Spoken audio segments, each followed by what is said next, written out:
السلام علیکم۔ دیار داستان میں خوش آمدید۔ امید ہے کہ آپ خیریت سے ہوں گے۔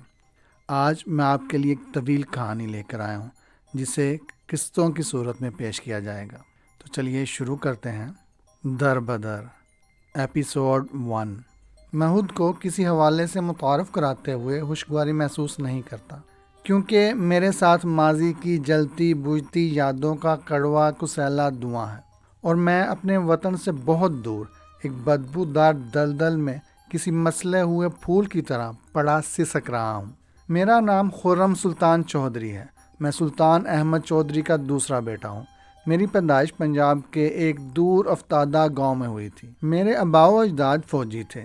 یہ روایت زندہ رکھنے کی خاطر میرے بڑے بھائی کو 18 سال کی عمر میں فوج کے سپرد کر دیا گیا تھا۔ مجھے بھی ادھر ہی جانا تھا، لیکن میرے اندر سے جو نوجوان ابھرا تھا اسے چار دیواری پسند نہیں تھی۔ میں نے اسی وقت بھی بغاوت کر دی تھی جب مجھے گاؤں کی آزاد فضاؤں سے نکال کر کالج میں داخل کیا جا رہا تھا، لیکن میری وہ بغاوت ایک رنگروٹ کی ضد کے مترادف سمجھ کر بڑوں نے پیار سے کام لے کر میری ناک میں نکیل ڈال دی تھی۔ لیکن دل کی کیاری میں پھوٹی ہوئی خواہش کبھی نہیں مرتی، بلکہ چنگاری کی طرح مجبوریوں کی راکھ میں ہمیشہ زندہ رہتی ہے۔ میرے دل میں آزاد فضاؤں میں اڑنے اور سارے بندھن توڑنے کی خواہش بھی زندہ رہی۔ میرے اندر کا باغی اور حیرتوں پر ایمان رکھنے والا خرم سلطان ستاروں سے آگے دوسرا جہاں تلاش کرنے کے لیے ہر لمحہ بیکل رہتا تھا۔ میں دنیا کو صرف نقشے پر دیکھ کر مطمئن نہیں ہو سکتا تھا، بلکہ اپنی ایڑیوں سے دنیا کے چپے چپے پر اپنے لیے چشمے پیدا کرنے کا عزم کیے ہوئے تھا۔ خداوند قدوس نئے راستے اور نئے راستوں پر چلنے والوں کو نئی دنیا بھی دیتا ہے۔ وہ ہزر صورت شخص مجھے ہوٹل ڈیلکس کے ڈائننگ ہال میں دکھائی دیا تھا، جس کی مٹھی میں میرے ماضی کی خواہشوں، میرے حال کی طلب اور مستقبل کا چاند بند تھا۔ اس نے مٹھی کھول کر چاند کی کرنوں سے میری زندگی کے اندھیروں کو منور کر دیا۔ وہ ایک ریکروٹنگ ایجنٹ تھا۔ اس نے میرے سامنے چند پاسپورٹ اور ٹکٹ بریف کیس سے نکالے تھے۔ تب ہی میں تکلفات کی دیواروں کو پھلانگتا ہوا اس کے قریب چلا گیا تھا۔ کالج کے گراؤنڈ میں نیشنل کیڈٹ کورس کے دوران میرے کمانڈر نے کہا تھا، ٹارگٹ کو تلاش کرو، فاصلہ نگاہوں سے ناپو، رائفل کی نال سیدھی کرو اور پھر سانس روک کر فائر کر دو۔ سوچنے اور فیصلہ کرنے کا درمیانی وقفہ اگر ذرا بھی بڑھ گیا تو ٹارگٹ تمہاری نگاہوں سے اوجھل ہو جائے گا۔ میں نے ٹارگٹ تلاش کر لیا تھا۔ اب سوچنے کی مدت طویل کر کے ٹارگٹ کو اوجھل ہونے کا موقع نہیں دے سکتا تھا، لیکن وہ بھی بہت گاگ تھا، اور میری حیثیت ایسے چوہے جیسی تھی جو اپنے والدین کو سوتا چھوڑ کر پہلی بار بل سے باہر نکلا ہو۔ وہ پہلے تو مجھ سے کھیلتا رہا، پھر جب میں اپنی خواہشوں کی پیاس سے نڈال ہو گیا تو اس نے میری منزل کی قیمت 20,000 لگائی۔ اس وقت تعلیمی اخراجات سے بچے ہوئے کل 50 روپے میری جیب میں تھے۔ مجھے 19,950 روپے درکار تھے۔ میں نے یتیم چچا زاد زینت، جس نے مجھے اپنے دل کی کانس پر سجا رکھا تھا، اس کے ہاتھوں کی مہندی اور ماں کے ارمان چرا لیے۔ رسیدوں کی عدم موجودگی میں زیورات کوئلوں کے باؤ مجھ سے خریدے گئے۔ بہرحال نوٹ بالکل نئے تھے، اور میرا رہنما بہت پرانا تھا، اس لیے ہفتوں کا کام دنوں میں ہو گیا۔ جس روز میں اپنی فضاؤں کا سینہ چیرتا ہوا اپنے گاؤں کے اوپر سے گزرا، میری آنکھوں میں ندامت کا دھواں سا بھر گیا تھا، لیکن میں نے آنکھوں کی نمی کو ایئر ہوسٹس کی گلنار شخصیت کی حرارت سے خشک کر لیا۔ ایجنٹ نے میری پلکوں کے ہر بال میں ایک سے ایک بڑھ کر سہانا خواب پرو دیا تھا، لیکن ہانگ کانگ جا کر سارے خواب ریت کے گروندوں کی مانند چکنا چور ہو گئے۔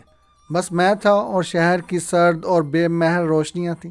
میں نے سنا تھا کہ مرد اور شیر بھوکے ہاتھوں مجبور ہو کر بھی پرایا شکار نہیں کھاتے، لیکن ہانگ کانگ کے اس روشن اور آباد بازار میں جا کر میں نے سوچا کہ شیر ہو یا گیدڑ، بھوک کی چڑیل سب کو یکساں ہی دکھائی دیتی ہے۔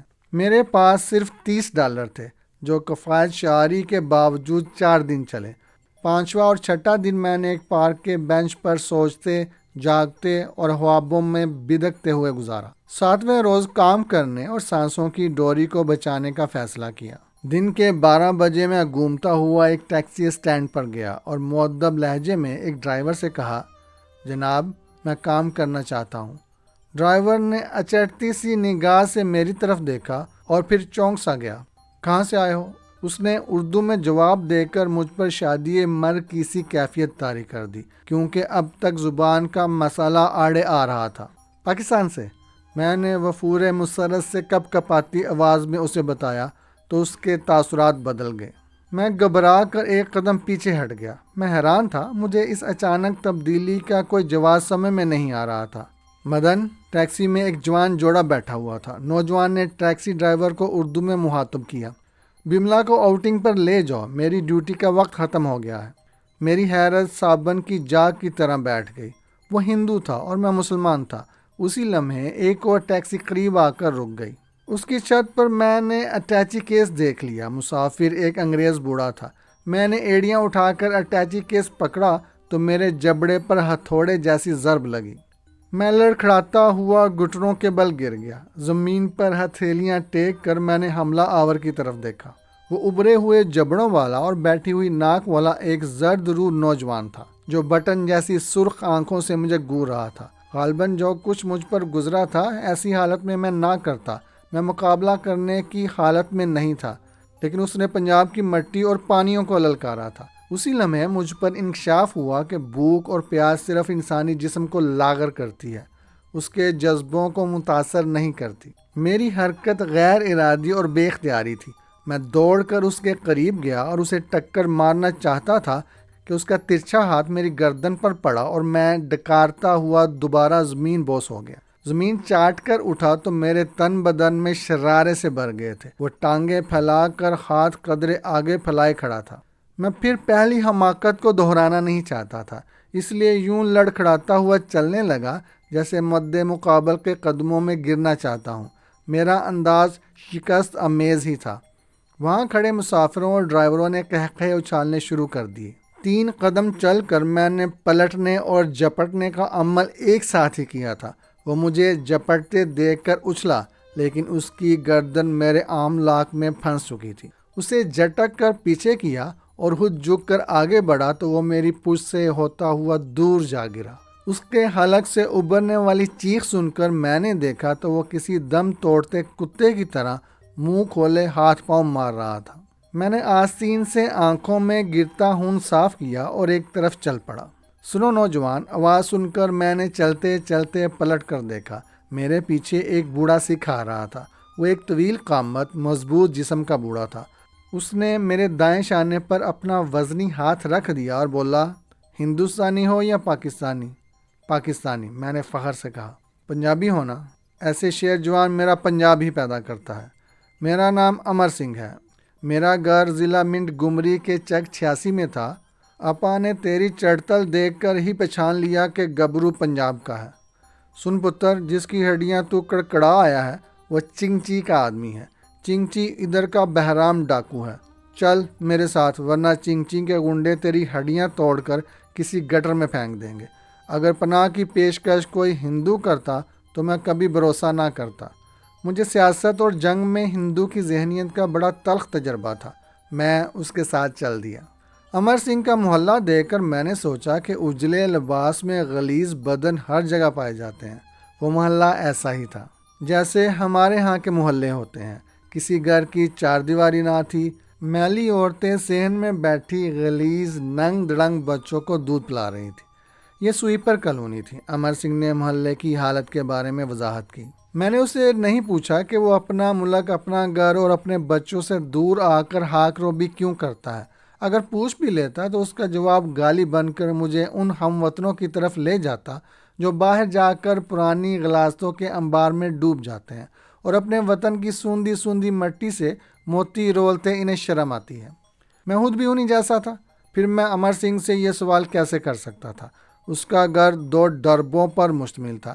ایک میں وہ لکڑی کی چارپائی پر سوتا تھا اور دوسرا ڈربہ زندگی کی تمام تر ضروریات کے لیے محسوس تھا۔ امر سنگھ بلا شبہ ایک حساس اور ذمہ دار انسان تھا۔ اس نے میری مجبوری کا مذاق نہیں اڑایا۔ وہ میرے لیے نئی پلیٹ اور مگ لایا اور کھانا بازار سے منگوا دیا، حالانکہ میں ذہنی طور پر اس کے ساتھ کھانے کے لیے خود کو تیار کر چکا تھا۔ وہ پہلی رات میں نے بڑے پیٹ کے ساتھ ایک چھت کے نیچے پرسکون نیند میں بسر کی۔ صبح امر سنگھ اشنان کے لیے اٹھا تو اس نے مجھ پر جھک کر کہا، پتر اٹھ، تیری نماز کا وقت جا رہا ہے۔ سن بلوغت سے آج تک میں نے کبھی نماز ادا نہیں کی تھی، لیکن امر سنگھ نے مجھے نماز کے وقت کا احساس دلا کر جھنجھوڑ ڈالا تھا۔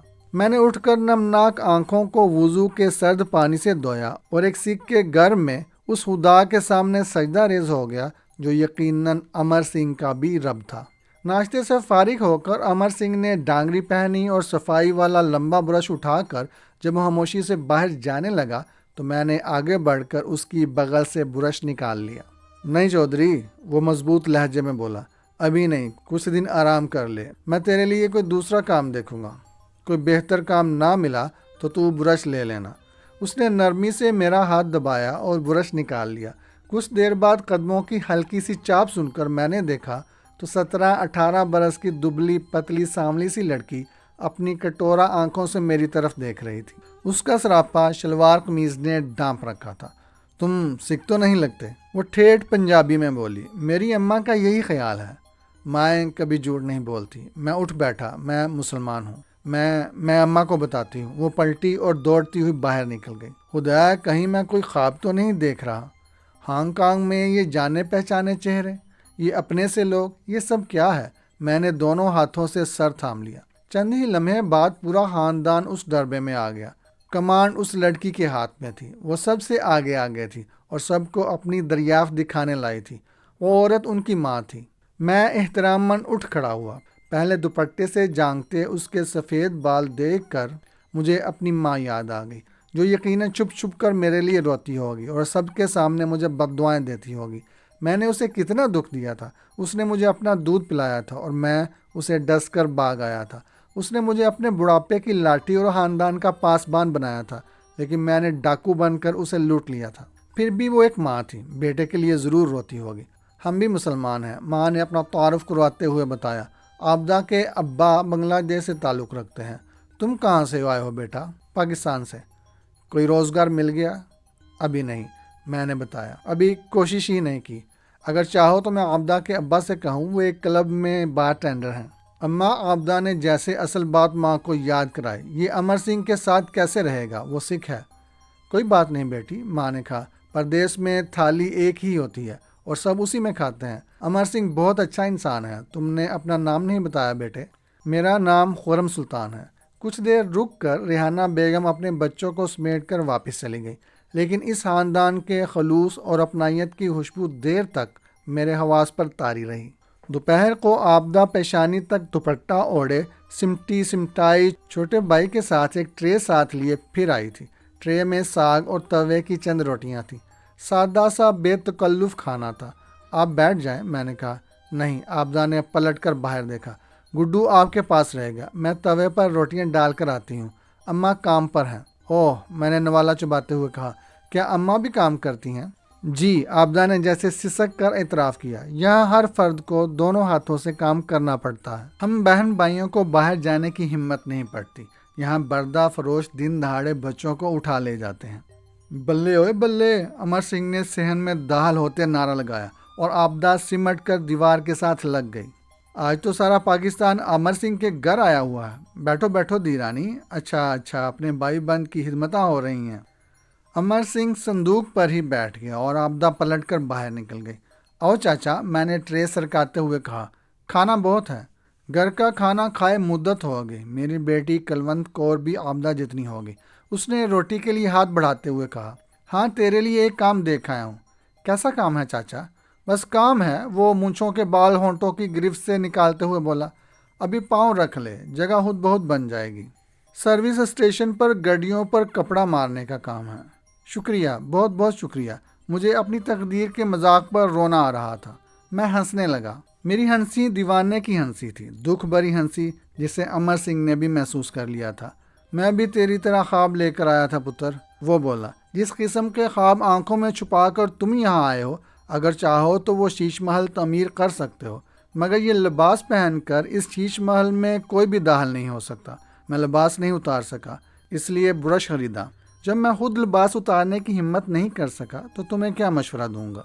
ہم تو تقدیر کے کھلونے ہیں، بے بس کھلونے، اس لیے اپنے فیصلے خود پر لاگو کرنے کے مجاز نہیں ہیں۔ امر سنگھ میری اس بات کو سن کر جیسے نوالا چبانا بھول گیا۔ تجھے تقدیر نے اچھے فیصلے کے ساتھ اس شہر میں اتارا ہے چودھری، وہ خوابناک آواز میں بڑبڑایا۔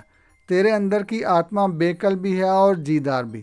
تیرے ہاتھ یہ لباس نوچ پھینکیں گے، لیکن امر سنگھ کی ایک بات یاد رکھنا، اس لباس کو اتار کر جلانا نہیں، کہیں اپنے اندر کسی کونے میں رکھ دینا۔ انسانیت جل جائے تو راکھ سے درندہ جاگتا ہے۔ یہ شہر ایسے ہی خونی درندوں کا مسکن ہے۔ تمہیں کبھی نہ کبھی اپنی مٹی بھی بلائے گی تو تمہیں ادھر جانا ہوگا، اس وقت تمہیں یہ لباس کام دے گا۔ میں وعدہ کرتا ہوں چاچا، میں ہمیشہ یہ لباس اپنے قریب رکھوں گا۔ میرے لباس کا ہر دھاگا مرہم اور پٹی کا کام دیتا رہے گا۔ میں اپنے رب سے تیرے لیے دعا کرتا رہوں گا پتر، امر سنگھ نے برائی ہوئی آواز میں کہا۔ میں نے تیرے جیسا گبرو بیٹا اس جنگل میں کھو دیا ہے۔ اوہ، میں چونک پڑا۔ وہ کہاں ہے چاچا؟ وہاں جہاں سے کوئی واپس نہیں آتا۔ امر سنگھ نے الٹے ہاتھ سے نمناک آنکھوں کو صاف کیا اور پلیٹ لے کر دوسرے کمرے میں چلا گیا۔ سروس اسٹیشن شہر کے وسط میں ایک سپر مارکیٹ کے سامنے تھا اور یہاں سے 6 سڑکیں ایک دوسرے سے گلے مل کر جدا ہو رہی تھیں۔ مالک ایک 40 سالہ جاپانی مسٹر میجو تھا، جس کی گول گول آنکھیں حلقوں میں دنسی ہوئی تھی اور وہ اردو کے علاوہ تقریباً ہر ترقی یافتہ زبان بول سکتا تھا۔ میری ڈیوٹی کا تعلق خود مجھ ہی سے تھا۔ میجو کو اس سے کوئی سروکار نہ تھا کہ میں ہر آنے والی گاڑی پر کپڑا مارتا یا بیٹھا ہلا میں گورتا رہتا، کیونکہ میں تنخواہ دار نہیں تھا۔ میری کوئی ذمہ داری میجو پر عائد نہ ہوتی تھی۔ البتہ مین لڑکے اس کے ملازم تھے، جنہیں وہ کسی مشین کی مانند متحرک رکھتا تھا۔ 2 گھنٹے کے دوران جو پہلی گاڑی میں نے اپنی ایک فالتو قمیض سے صاف کی تھی، وہ ایک انگریز نوجوان لڑکی کی تھی، جس نے سرد ہواؤں کو شکست دیتے ہوئے مختصر ترین لباس پہن رکھا تھا۔ کپڑا مارتے مارتے جب میں اگلے حصے کی طرف گیا تو اترے ہوئے شیشے کے ہلا سے اس نے اپنا خوبصورت ہاتھ باہر نکالا، مجھے قریب آنے کا اشارہ کر کے کہا، پینے کا پانی لاؤ۔ میں نے پلٹ کر شیشے کے کیبن کو دیکھا، جس کے اندر مسٹر میجو ٹہل رہا تھا۔ میں ابھی تک اس شیشے کے گھر میں داخل نہیں ہوا تھا اور نہ ہی مجھے معلوم تھا کہ پانی کہاں رکھا ہوا ہے۔ شیشے کی شفاف دیوار کے قریب جا کر میں رک گیا۔ کسی دیوار میں اندر جانے کا راستہ نہیں تھا۔ مجھے دیکھ کر میجو نے انگلی کا اشارہ کیا اور پھر میرے سامنے کی دیوار ایسے ہی پھٹتی چلی گئی جیسے علی بابا نے کھل جا سم سم کہہ دیا ہو۔ شیشہ دائیں بائیں چل کر رک گئے۔ کیا بات ہے لڑکے؟ میجو نے پوچھا اور میں نے لڑکی کی طرف اشارہ کرتے ہوئے بتایا، وہ پانی پینا چاہتی ہے۔ میجو نے فریزر سے پلاسٹک کی رنگین بوتل نکال کر میرے ہاتھ میں تھما دی۔ میں نے بوتل مؤدب انداز میں لڑکی کو پیش کی۔ اس نے بوتل لے کر ایک نوٹ مسکراہٹ کی چاندی میں میرے ہاتھ پر رکھ دیا۔ میں نے ابھی نوٹ کی مالیت کا اندازہ بھی نہ لگایا تھا کہ کار مجھ پر دھواں بکھیرتی ہوئی زن سے رخصت ہو گئی۔ میں نے گھبرا کر پہلے تو جاتی کار اور پھر میجو کی طرف دیکھا، جو ٹہلنے میں مصروف ہو گیا تھا۔ لڑکی بوتل لے کر فرار ہو گئی تھی۔ لو حرم بیٹے، یہاں سے بھی چند ٹھوکروں کے ساتھ تمہاری چھٹی ہوئی، میں نے تعصب سے سوچا اور ڈرتا ڈرتا پھر شیشے کے گھر میں داخل ہو گیا۔ وہ بوتل لے گئی ہے جناب، میں نے ٹوٹی پھوٹی انگریزی میں اسے کہا۔ میجو نے رک کر میری بات سنی اور مسکرانے لگا۔ بوتل ناقابل واپسی ہوتی ہے لڑکے۔ میجو نے جیسے مجھے نئی زندگی دے دی تھی۔ میں نے شکریہ ادا کیا۔ ابھی پلٹا ہی تھا کہ میجو کی باریک آواز میری سماعت سے ٹکرائی۔ سنو لڑکے، یہاں صرف ہاتھ اور کان مصروف رکھو۔ کیا تمہیں امر سنگھ نے کچھ نہیں بتایا؟ جی سب کچھ بتایا تھا جناب، میں نے بوکھلا کر جواب دیا۔ حالانکہ امر سنگھ نے مجھے کوئی ہدایت نہیں دی تھی۔ اس نے صرف یہی بتایا تھا کہ جتنا کام کرو گے اتنی ہی اجرت ملے گی۔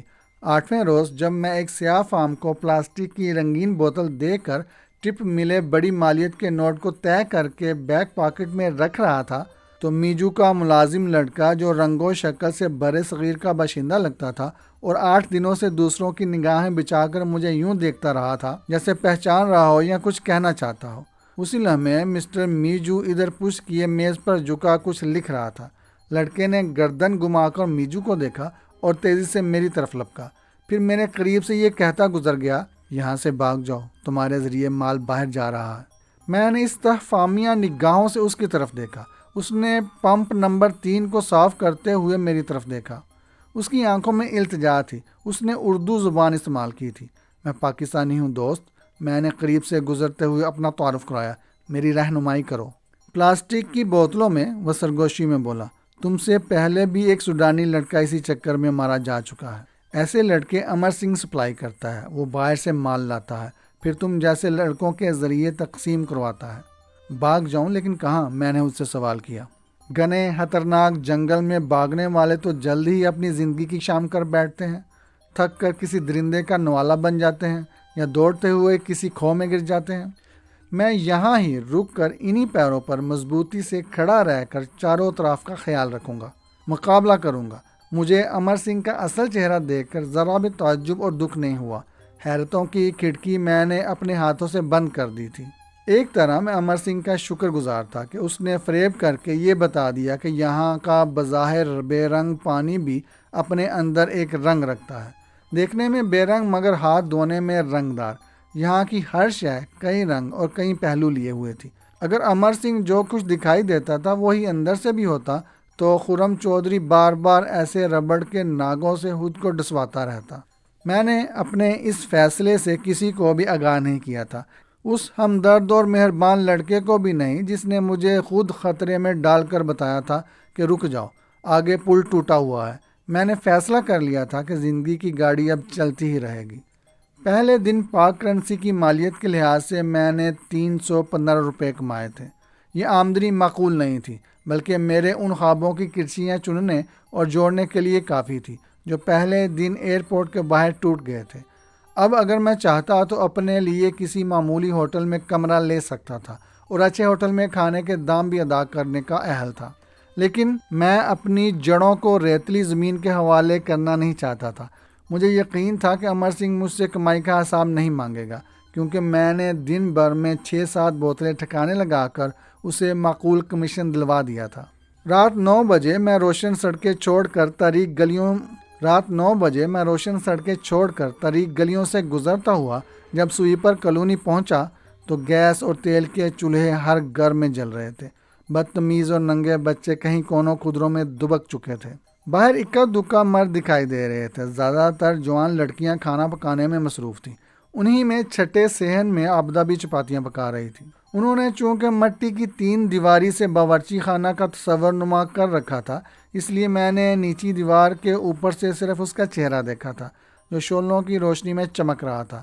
چلتے وقت میں نے سوچا تھا کہ سیدھا آبدہ کے گھر جاؤں گا، مگر آبدہ کو صحن میں تنہا دیکھ کر میرے فیصلے کے قدموں کا رخ بدل گیا تھا۔ میں رال ٹپکانے اور انگلی سے پہنچنے تک جا کر خود کو گرانا نہیں چاہتا تھا۔ یہ سفر بڑا آسان تھا۔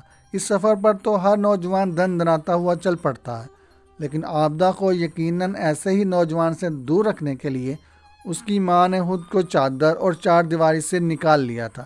امر سنگھ کا دروازہ آبدہ کے گھر سے دکھائی دیتا تھا۔ میں نے دروازے میں رک کر آبدہ کی طرف دیکھا تو وہ کھڑی میری طرف دیکھ رہی تھی۔ مان اس نے ہاتھ اٹھاتے اٹھاتے گرا دیا۔ وہ مجھے سلام کرتے کرتے گھبرا کر رک گئی تھی یا کوئی اشارہ ادھورا چھوڑ کر اندر بھاگ گئی تھی۔ امر سنگھ کی چارپائی خالی تھی، وہ شاید دوسرے کمرے میں کھانا تیار کر رہا تھا۔ اس لیے میں آبدہ کے رد عمل کا کوئی مطلب اخذ کرنے کے لیے باہر ہی رک گیا۔ آبدہ کے ساتھ ایک شخص دھوتی پہنے باہر آیا تھا۔ آبدہ نے میری طرف اشارہ کیا اور خود باورچی خانے کی طرف چلی گئی۔ غائبانہ تعارف کے حوالے سے میں نے اسے پہچان لیا، وہ آبدہ کا والد تھا۔ السلام علیکم۔ میں نے چند قدم آگے بڑھ کر مصافحہ کرتے ہوئے اپنا تعارف کرایا۔ اس نے میرا ہاتھ گرم جوشی سے دونوں ہاتھوں میں دبایا اور بولا، میرا نام عبدالحکیم ہے۔ مجھے آبدہ کی ماں نے بتایا تھا، میں اسی لیے اوور ٹائم پر نہیں گیا۔ اگر میں حسب معمول چلا جاتا تو شاید برسوں ہماری ملاقات نہ ہو پاتی۔ یہاں کی زندگی میں ایسا ہی ہوتا ہے، ایک گھر میں رہنے والے دن کی روشنی میں ایک دوسرے کو دیکھنے کے لیے ترس جاتے ہیں۔ آؤ ادھر ہی بیٹھتے ہیں، آبدہ کی ماں نے تمہیں بلایا ہے۔ اندر آؤ مولانا، امر سنگھ نے کہا۔ مجھے دی رانی نے بتایا تھا، اس لیے چودھری کے دانے پانی کا انتظام نہیں کیا۔ ہم دونوں یکے بعد دیگرے تنگ دروازے سے اندر داخل ہوئے۔ امر سنگھ ڈبل روٹی توے پر گرم کر رہا تھا۔ جا لباس بدل لے۔ ہاں تو مولانا، سنا ہے تمہارے ہوٹل میں چنگچی کے گنڈوں نے ایک لڑکی کو سر شام قتل کر ڈالا ہے۔ کوئی دوسری بات کر امر سنگھ، عبدالحکیم نے کہا۔ گھر میں گھریلو قسم کی باتیں ہی اچھی لگتی ہیں۔ کوئی دوسری بات تم ہی بتاؤ۔ اطلاع تمہارے لیے ضروری تھی امر سنگھ، عبدالحکیم نے کہا۔ میں نے آج اس لڑکے کو میجو کے پیٹرول پمپ پر دیکھا ہے اور چنگچی کے گنڈے یقیناً اس کو تلاش کرنے آئے تھے۔ انہوں نے جو خلیہ بتایا تھا وہ اسی لڑکے کا تھا، اسی لیے میں نے چودھری کو ایسے مضبوط قلعے میں پناہ گزین کر دیا ہے جس کی دیواروں اور دروازوں سے چنگ بھی واقف ہے۔ اب چودھری خرم میجو کی پناہ میں ہے اور میجو اپنے سائے میں کھڑے لوگوں کو بچانا جانتا ہے۔ ہاں، میجو ایسا ہی ہے۔ عبدالحکیم جیسے مطمئن سا ہو گیا تھا۔ اگر وہ چنگچی کی ٹکر کا نہ ہوتا تو امر سنگھ اس کا گرگا قتل کر کے زندہ نہ ہوتا۔ امر سنگھ، میں دوسرے گروہ کا آدمی ہوں، اس بچے کا خیال رکھنا، کچھ بھی ہو اپنی مٹی کا آدمی ہے۔ یہ کہہ کر عبدالحکیم نے میرا ہاتھ پکڑا اور چل پڑا۔ امر سنگھ، اس کی ذات میرے لیے ایک معمہ بنتی جا رہی تھی۔ عبدالحکیم کے گھر میں ہم فرشی چٹائی کے کونوں پر آمنے سامنے بیٹھ گئے، جس کے درمیان رنگین دسترخوان پر روٹیاں رکھی ہوئی تھیں۔ کمرے کے دوسرے کونے میں عابدہ کی ماں بچوں کے ساتھ بیٹھی تھی اور عابدہ ننگے پاؤں بے آواز ہمارے درمیان چل رہی تھی۔ خرم، اچانک عابدہ کی ماں نے کہا، سنا ہے تم کسی بدماش کی ملازمت میں چلے گئے ہو؟ میں ابھی اندھا ہوں خالہ، میں نے جواب دیا۔ میری انگلی امر سنگھ کے ہاتھ میں ہے، وہ جدھر لے گیا مجھے جانا پڑا۔ یہ ہم سب کی مجبوری ہے ریحانہ، عبدالحکیم بول پڑا۔ ہمیں کسی نہ کسی کی انگلی پکڑنی ہی پڑتی ہے، یہاں سہارے ناگزیر ہیں۔ آپ اسے اپنے بار میں کیوں نہیں لے گئے؟ میرے ساتھ ایک مجبوری ہے۔ بار جنگل کے کنارے ایک ایسی ندی پر ہے جہاں ہر قسم کا درندہ پیاس بجھانے آتا ہے، اور خرم نے آتے ہی ایک بڑے درندے کو پتھر مار دیا ہے، اس لیے یہ وہیں محفوظ رہ سکتا ہے جہاں امر سنگھ نے اسے رکھوایا ہے۔ رات تقریباً 11 بجے جب میں ان کے گھر سے نکلا تو میری آنکھوں میں نیند کی کنکریاں چبھ رہی تھیں اور دل میں آبدہ سمائی ہوئی تھی۔ واپس پہنچا تو امر سنگھ جاگ رہا تھا۔ میں نے اس سے میجو کے سلسلے میں دریافت کیا تو وہ میری آنکھوں میں دیکھتے ہوئے بولا، میجو ایک بین الاقوامی تنظیم کا سرغنہ ہے اور بوڑھے چنگ کا واحد حریف ہے۔ دونوں کا کام ایک ہی ہے۔ چنگ کے ساتھ عمر کے تجربات ہیں۔ اس نے خون ریز مقابلوں کے بعد میجو سے باہمی مفادات کا ایک سمجھوتا کر لیا ہے۔ دونوں اپنی اپنی حدود میں کام کرتے ہیں۔ جب تم سے اتفاقاً وہ حماقت ہو گئی تو میں تمہارا نور کے سانچے میں ڈلا ہوا بدن کچلی ہوئی لاش میں بدلتے دیکھ رہا تھا۔ اگر میں تمہیں وہاں سے نہ لاتا تو چنگ کے درندے تمہیں چیر پھاڑ دیتے۔ وہ اب بھی تمہیں تلاش کر رہے ہیں، لیکن اب ان کی تلاش ختم ہو چکی ہے۔ کل شام میری ایما پر میجو نے چنگچی کو فون پر آگاہ کر دیا تھا کہ تم اب میجو کی پناہ میں ہو۔ میں نے اظہار ممنوعیت میں اس کی طرف دیکھا تو امر سنگھ نے دہانہ کھول کر قہقہہ لگایا اور اٹھ کر مجھے سینے سے لگا لیا۔ میں تمہیں اپنے بیٹے جوگندر سے کم نہیں سمجھتا، جو محبت کے روگ میں مبتلا ہو کر اپنی محبوبہ کی گولیوں سے چھلنی ہو کر مجھ سے ہمیشہ کے لیے بچھڑ چکا ہے۔ وہ کچھ دیر بعد سو گیا تو میں نے اس کی بوتل اٹھا لی اور اسے الٹ پلٹ کر دیکھنے لگا، پھر کاک کھول کر پانی کی بوند ہتھیلی پر ٹپکا کر ذائقہ چکھا۔ بوتل میں پانی ہی تھا۔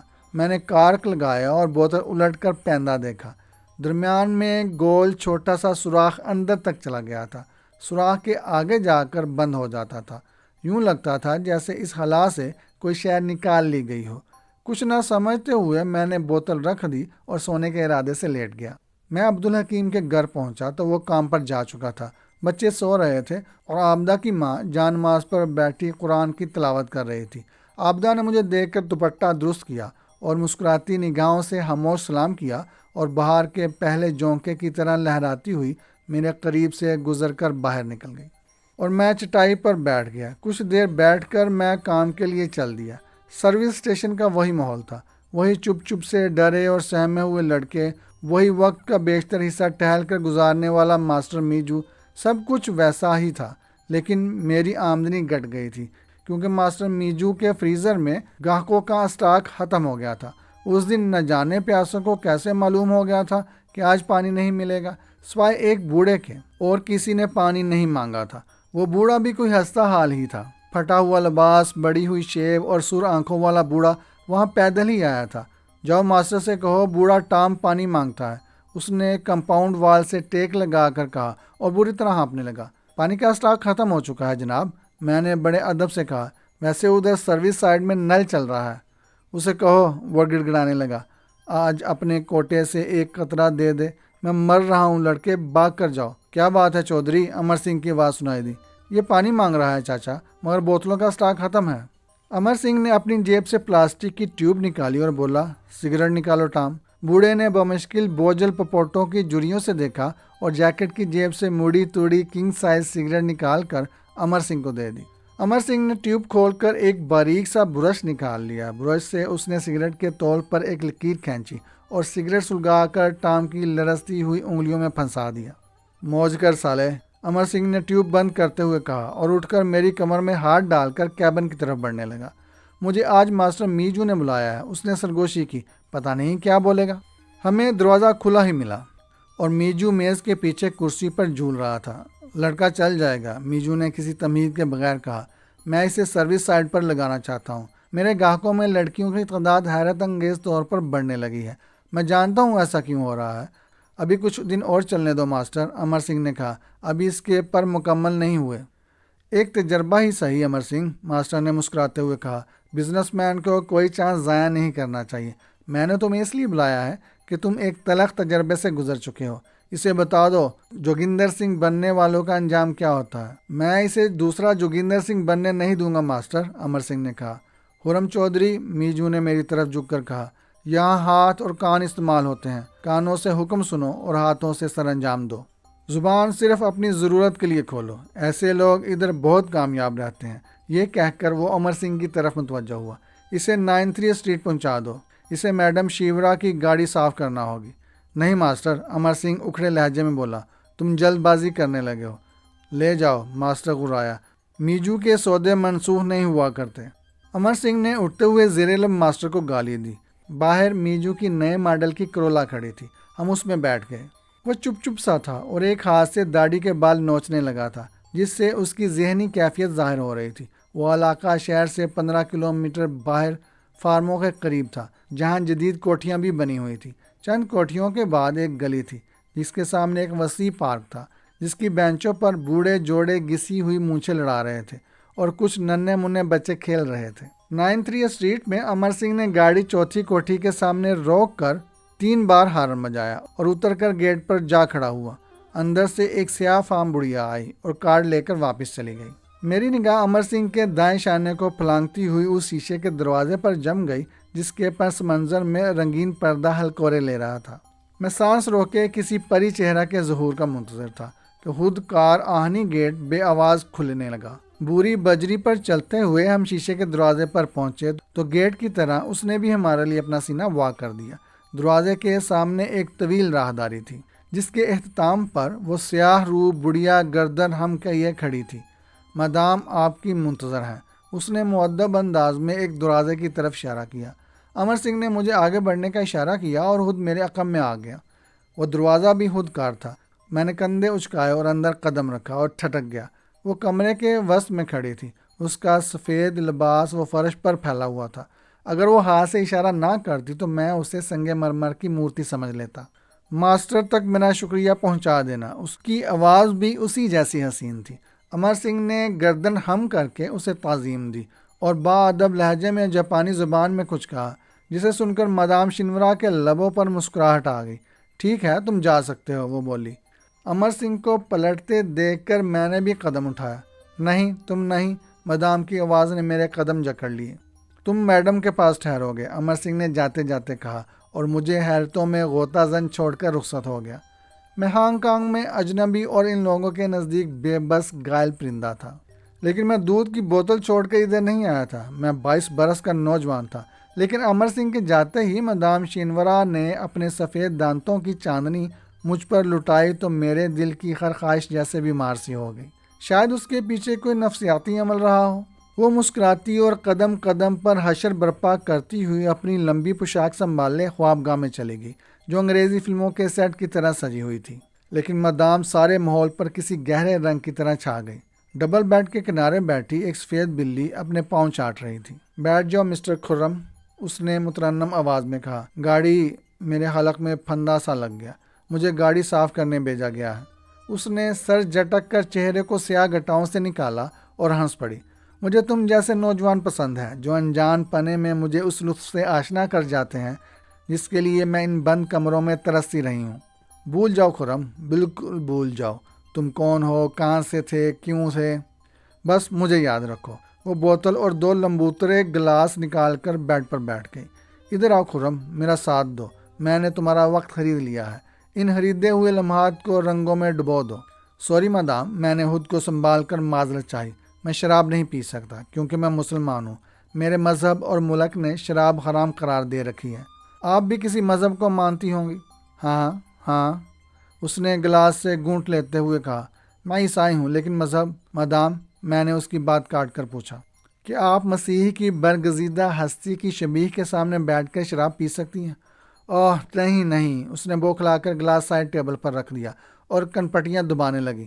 تو پھر میں اپنے خدا کے سامنے ایسی گستاخی کیسے کر سکتا ہوں مدام، جو ہر جگہ موجود ہے؟ اوہ شٹ اپ، وہ مٹھیاں بینچ کر چیخی۔ تمہیں یہاں تبلیغ کے لیے نہیں بلایا گیا، یہ ایک ترسی ہوئی عورت کی خواب گاہ ہے، یہاں جذبوں کی باتیں کرو۔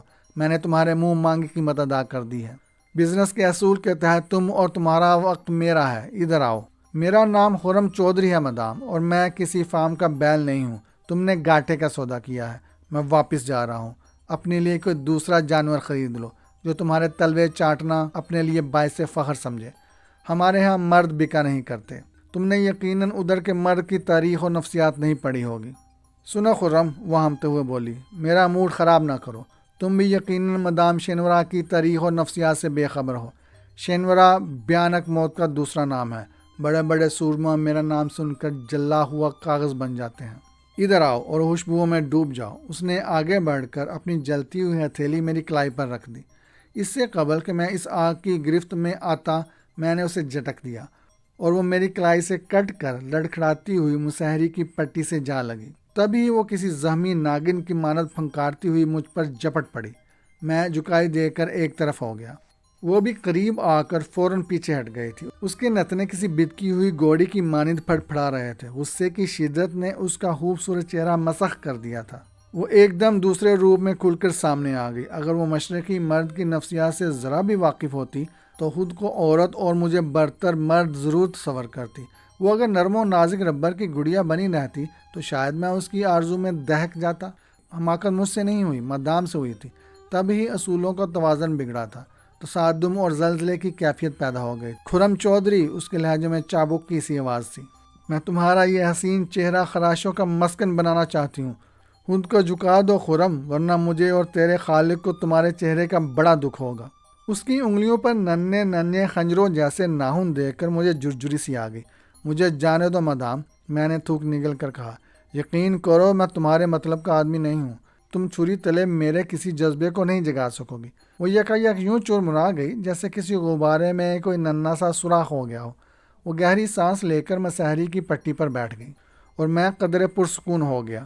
وہ کھسیا کر بولی، تم کچے نہیں پکے سور ہو۔ تم اپنی برتری اور عورت کی کمتری سے آگاہ ہو۔ تمہیں میری اس مجبوری کا احساس ہے کہ کوئی عورت بھی کسی بھی مرد سے جبراً کچھ حاصل نہیں کر سکتی، جبکہ مرد جب چاہے عورت کو اپنی خواہش کی تکمیل کے لیے مجبور کر سکتا ہے۔ اس نے جپٹ کر ریسیور اٹھا لیا۔ زبان کا مسئلہ آڑے آ گیا۔ اس نے کیا کہا تھا مجھے معلوم نہ ہو سکا۔ چند مختصر مگر سخت جملوں کے بعد اس نے ریسیور رکھ دیا اور بولی، میں نے مزید وقت کا سودا کر لیا ہے۔ میرے پاس دولت کی فراوانی ہے اور تمہارے پاس عمر کا ذخیرہ۔ میں وقت خریدتی رہوں گی، تمہیں ایک نہ ایک دن جھکنا پڑے گا۔ میں جا رہا ہوں مدام، میں نے غرا کر اعلان کیا۔ مجھے اپنا چہرہ اس قدر عزیز نہیں جتنی کہ آزادی عزیز ہے۔ میں پنجرے کا قیدی بن کر نہیں رہ سکتا۔ مجھے یقین تھا کہ مدام مجھے روکے گی، مگر وہ مجھے گورتی ہوئی بولی، جاؤ، میں دروازہ کھول دیتی ہوں۔ اور واقعی دروازہ کھلنے لگا تھا۔ مان ایک غراہٹ سنائی دی۔ دروازے کے سامنے بس صورت چہرے والا ایک باری برکم کتا اگلی ٹانگوں پر وزنی تھوتنی ٹکائے بیٹھا غرا رہا تھا۔ مدام کے قہقہے نے مجھے پلٹ کر دیکھنے پر مجبور کر دیا۔ رک کیوں گے خرم، جاؤ۔ دروازہ پھر بند ہونے لگا تو میں ایک طویل سانس لے کر چند قدم پیچھے ہٹ گیا۔ خوابگاہ کی 2 کھڑکیاں اس راہداری میں کھلتی تھیں جدھر کتا بیٹھا ہوا تھا۔ میں نے مشرقی کھڑکیوں کو دیکھا اور دوڑتا ہوا ادھر گیا۔ کھڑکی کھول کر دیکھا، نازک باریک تاروں کی گرل لگی ہوئی تھی۔ مدام رخ بدل بدل کر مجھے یوں دیکھ رہی تھی جیسے گھر کی رازداں بلی چوہے کو بل تلاش کرتے دیکھ رہی ہو۔ میں اچھل کر کھڑکی کی سل پر چڑھا اور دونوں پٹ پکڑ کر دائیں پاؤں کی ٹھوکر ماری۔ میرا پاؤں تڑتڑاتی تاروں سے باہر نکل گیا۔ پاؤں کھینچ کر دوسری ضرب چوکھٹ کی جڑ میں لگائی تو گرل اوپر سے نیچے تک اکھڑ گئی۔ میں نے پلٹ کر دیکھا، وہ پرسکون کھڑی مجھے پنجرے کی صلاحیں توڑتے دیکھ رہی تھی۔ اچانک وہی کتا آواز سن کر کھڑکی کے سامنے آ گیا۔ اس کی آنکھوں میں مقابلے کی دعوت تھی جسے میں نے قبول کر لیا۔ باہر کتے کی صورت میں جو خطرہ میرا منتظر تھا اسے تو میں ذہنی طور پر قبول کر چکا تھا، لیکن مجھے اب بھی مدام کی طرف سے ہوش فہمی نہ تھی۔ اس کے چہرے پر جمے ہوئے سکون کے پیچھے کوئی گہرا راز تھا۔ اس کی مسکراتی آنکھوں سے صاف ظاہر تھا وہ اس کھیل سے لطف اندوز ہو رہی ہے، گویا اسے میری طفلانہ کوششوں سے کوئی اندیشہ نہیں تھا۔ ابھی مجھے سامنے موجود خطرے سے مقابلہ کرنا تھا، اس لیے میں نے خود کو گرل سے گرانا چاہا تو وہ بولے بغیر نہ رہ سکی۔ احمق نہ بنو نوجوان، احمق نہ بنو نوجوان، کتا تمہارا احمق نہ بنو نوجوان، کتا تمہارا نرخرا چبا ڈالے گا۔ اندر آؤ، ہم کوئی دوسرا حل تلاش کر لیں گے۔ کتا اب پرجوش انداز میں اگلی ٹانگیں اٹھا کر بھونکنے لگا تھا۔ میں یہی چاہتا تھا کہ وہ غصے میں پاگل ہو جائے۔ جب میں نے کھڑکی سے چھلانگ لگائی تو کتا زمین سے ایسے ہی اٹھا تھا جیسے مجھے فضا میں ہی اچک لینا چاہتا ہو، مگر میں قصاب کی دکان سے پھینکا ہوا چچڑا نہیں تھا۔ کتا مجھ سے چند سیکنڈ پہلے زمین پر گر کر بے توازن ہو چکا تھا، اور میں نے اس مختصر سے وقفے کو استعمال کرنے میں کوتاہی نہیں کی تھی۔ وہ ابھی سنبھل ہی رہا تھا کہ میرا وزنی جسم اس پر جا گرا۔ میں نے دونوں پاؤں جوڑ کر کتے کی گردن پر مارے اور ترچھا ہو کر دور جا گرا۔ چوٹ زوردار تھی۔ کتا پہلے تو زمین کے ساتھ دب گیا، پھر لوٹنیاں لگاتا ہوا کمپاؤنڈ وال سے جا ٹکرایا۔ کتا ابھی اٹھ کر رخ نہیں بدل پایا تھا کہ میں نے لپک کر اس کی پچھلی ٹانگیں گرفت میں لے لیں، اور دوسرے ہی لمحے کتا فضا میں تیرتا ہوا دیوار سے جا ٹکرایا اور فیصلہ ہو گیا۔ کتا جان کنی کی اذیتوں میں مبتلا ہو گیا تو میں نے اچٹتی سی نگاہ مدام پر ڈالی اور راہداری میں داخل ہو گیا۔ ابھی مجھے 2 خودکار دروازوں سے گزرنا تھا، لیکن پہلے دروازے سے بھی ادھر سیاہ فام بڑھیا چٹان کی طرح راستے میں قائل ہو گئی۔ اندر چلو نادان لڑکے، اس نے نرم لہجے میں کہا۔ راستہ چھوڑ دو، میں نے ہانپتے ہوئے کہا۔ اندر ہی سے باہر آیا ہوں، باہر کا موسم خراب ہے بچے، اس نے پچکارنے کے سے انداز میں مجھے پیچھے دھکیل دیا۔ چلو شاباش، اچھے بچے ضد نہیں کرتے۔ میں الجھ سا گیا۔ میرے سامنے کوئی پتھر کی چٹان نہیں بلکہ گوشت پوست کی سفید بالوں والی ایک معمر عورت تھی جو میرے نزدیک کسی مقدس کتاب کی طرح قابل احترام تھی۔ میں اسے پھلانگنے کی گستاخی نہیں کر سکتا تھا۔ ہٹ جاؤ، میں نے ہاتھ بڑھا کر اسے نرمی سے ہٹانا چاہا، لیکن وہ روایتی چٹان بن گئی اور ٹس سے مس نہ ہوئی۔ اسی لمحے اندر سے مدام باہر آ گئی۔ اب اس کی آنکھوں میں مسکراہٹ نہیں تھی بلکہ خوف کے سائل لہرا رہے تھے۔ اس نے اپنی مادری زبان میں چیخ کر کچھ کہا تو سیاہ فام بڑھیا کا گھٹنا میرے پیٹ میں اور کھڑی ہتھیلی کی زوردار ضرب میری گردن کے دائیں حصے پر پڑی۔ میری آنکھوں کے سامنے سیاہ چادر تن گئی۔ میں نے گرتے گرتے مدام کا قہقہا سنا، پھر میرے حواس کے چراغوں میں روشنی نہ رہی۔ وہ رات ہی کا کوئی ٹھٹرا ہوا پیر تھا جب میرے حواس کا کوئی چراغ روشن ہوا۔ سب سے پہلے ناقابل برداشت بدبو کا احساس میرے نتنوں میں جاگا۔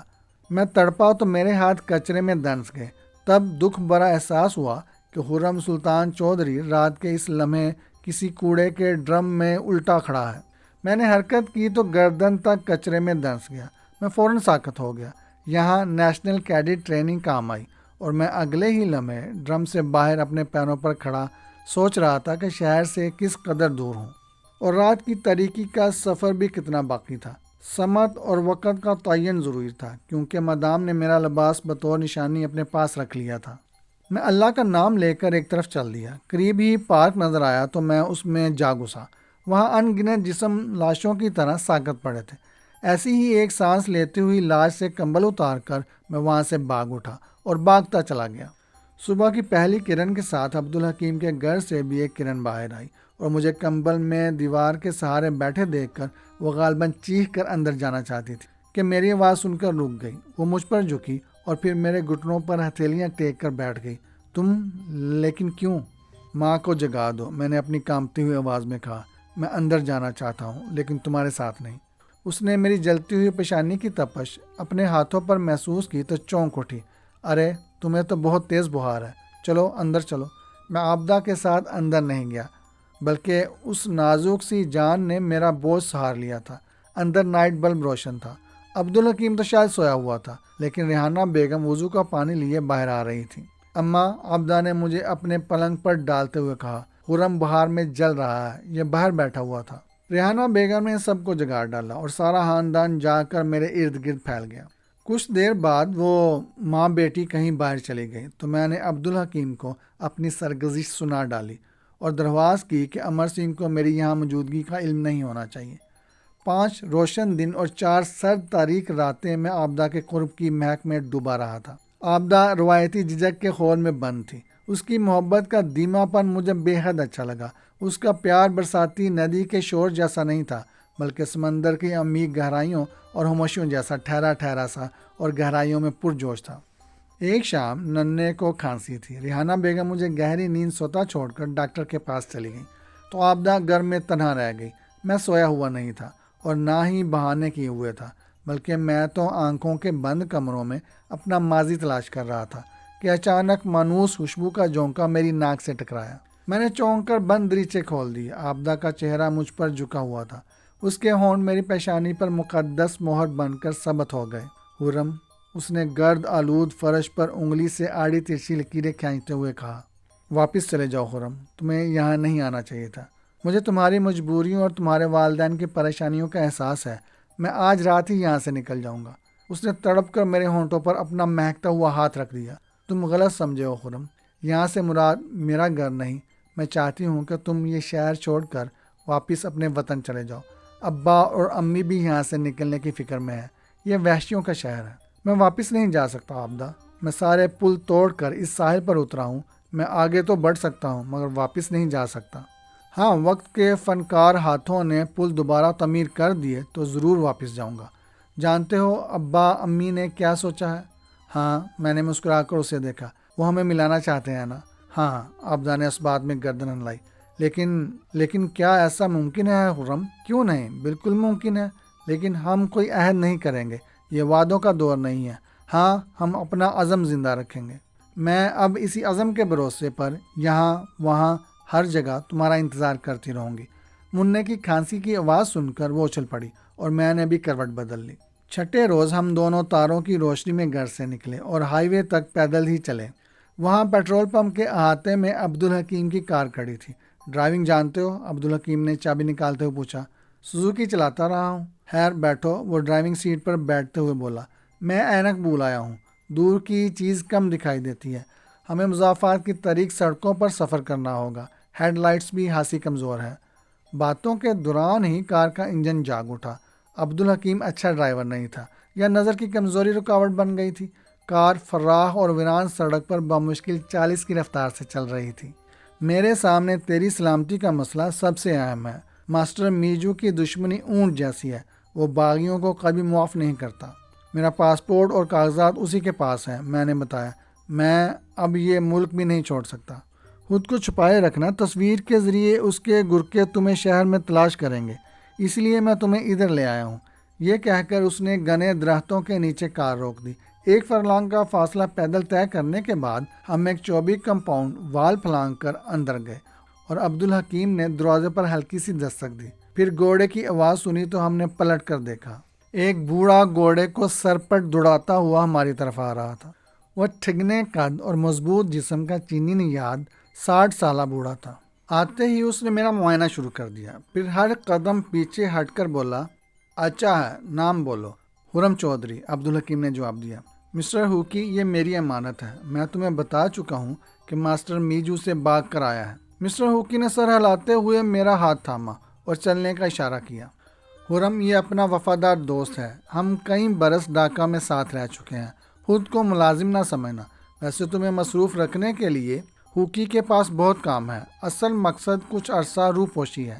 میں تمہارے باہر نکلنے کی راہ بنانے کی کوشش کرتا رہوں گا۔ اس وقت تک ہوکی ایک اچھا محافظ ثابت ہوگا۔ میں گاہے گاہے آتا رہوں گا۔ دیکھنے کو مسٹر ہوکی 60 سالہ بوڑھا تھا، مگر اس کا دل و دماغ، عادات اور حوصلے کسی بھی جوانوں سے کم نہیں تھے۔ 50 بیڑوں پر مشتمل فارم تھا۔ فارم کا تمام تر کام میں نے سنبھال لیا اور پورا ہفتہ امن و سکون سے بیت گیا۔ 8ویں رات کو عبدالحکیم آیا تو بے حد خوفزدہ تھا۔ اس کے دائیں جبڑے پر نیل کا نشان نظر آ رہا تھا۔ خرم، ادھر حالات بہت خطرناک ہیں، اس نے کہا۔ میجو پاگل اونٹ کی طرح بلبلاتا ہے اور اس کے آدمی باولے کتوں کی مانند دوڑتے پھرتے ہیں۔ اس نے امر سنگھ کو قید کر رکھا ہے۔ میری بھی طلبی ہوئی تھی۔ تم اس گروہ کا کوئی اہم راز ساتھ لے آئے ہو، ورنہ اتنی کھلبلی نہ مچی ہوتی۔ ہاں میرے پاس 2 راز ہیں، میں نے جواب دیا۔ میجو کا پیٹرول پمپ ہیروئن کی اسمگلنگ کا اڈا ہے۔ پانی کی بوتلوں کے پیندے میں ایک باریک سی ٹیوب ہوتی ہے، قیمت وہ پیٹرول کی قیمت کے ساتھ وصول کر لیتا ہے۔ دوسرا، وہ مجھ جیسے نوجوان کو عیاش امیر زادیوں تک پہنچاتا ہے۔ واہ، ہوکی نے کہا لگایا، کاش میں بھی جوان ہوتا تو خود کو فوراً میجو کے حوالے کر دیتا۔ میرے بار میں چنگ چنگ کے گنڈے آئے تھے، وہ غالباً تیری تلاش میں دلچسپی رکھتا ہے۔ وہ میجو کے ہر باغی کو اپنے گروہ میں لے لیتا ہے۔ اور سب خیریت ہے نا؟ میں لاکھ چاہنے کے باوجود آبدہ کا نام نہ لے سکا۔ ہاں، مگر مجھے ہر وقت بچوں کا دڑکا لگا رہتا ہے۔ وہ بڑا کمینہ آدمی ہے۔ نہیں، میں نے گھبرا کر کہا، وہ ایسا نہیں کر سکتا۔ اگر اس نے کوئی ایسی حرکت کی تو میں اسے کبھی معاف نہیں کروں گا۔ اوہ، عبدالحکیم نے میرا ہاتھ تھپک کر کہا، ایسی کوئی بات نہ ہوگی بیٹے، میں نے اس جنگل میں زندہ رہنے کا فن سیکھ رکھا ہے، پھر میں نے بھی تو کسی دیوار کا سایہ قبول کر رکھا ہے۔ تم بس اپنا خیال رکھو۔ میں نے مسٹر اکیڈا سے بات کر لی ہے، وہ تمہیں رنگون میں اتارنے کا انتظام کر دے گا۔ میں رنگون نہیں جاؤں گا، میں نے فیصلہ سنا دیا۔ اگر مجھے یہاں سے نکالنا ہی ہے تو یونان بھیج دو۔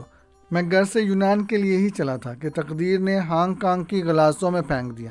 ٹھیک ہے، عبدالحکیم اٹھتے ہوئے بولا، میں اکیڈا سے بات کروں گا۔ وہ جب اٹھنے لگا تو اس کے منہ سے سسکاری نکل گئی۔ چہرے کے نیل کی طرح اس کے جسم پر بھی ایسے ہی نیل موجود ہوں گے۔